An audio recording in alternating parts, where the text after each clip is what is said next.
Баршаңызға сәлем. Бүгін керемет іске жасайтын боламыз. Яғни орысша айтқанда сырные шарики жасаймыз. Керемет әдемі болып шығады. Ол үшін бізге 2 жұмыртқаның ағы мен сарысы керек. 2 жұмыртқаның сарысына осылай 1 ас қасық ұн, тұз қосып жақсылап араластырып алатын боламыз. Содан кейін жұмыртқаның ағын жақсылап осылай көпіртіп аламыз.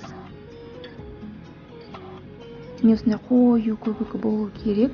Содан соң сырымызды майда теркадан өткізіп, жаңағы ақуызға бірге қосамыз. Сосын оның үстінен 2 ас қасық ұнымызды салып, жақсылап күрекшенің, содан кейін қолдың көмегімен осылай бір масса шығарамыз. Міне осылай керемет болып бірігіп, шарикке айналатын болады. Осындай әдемі шариктер шығарамыз. Менде 15 шақты шариктер болды. Бағанағы сарыуызға осылай шариктерімізді аударып бірінші, сосын панировочный сухариге аударып аламыз. Табамызды қыздырып, майымызды қып-қызыл отта пісіріп алатын боламыз. Салғаннан кейін бірден аударыңыздар, себебі өте тез піседі. Абай болып осылай қып-қызыл етіп қуырып алыңыздар.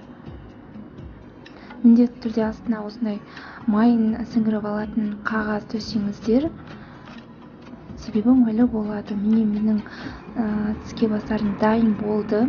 Таңғы асқа өте керемет дәмді таңғы ас. Сіздер де жасап көріңіздер. Өте керемет жұмсақ созылмалы сырдың шариктерін сіздер де жасап дәммен ауыз тиіңіздер. Өте керемет болып шығады. Менің каналыма тіркеліп, лайк, комментарий білдіріп, қолдап кетіңіздер. Видеомды соңына дейін қарағандарыңызға рахмет.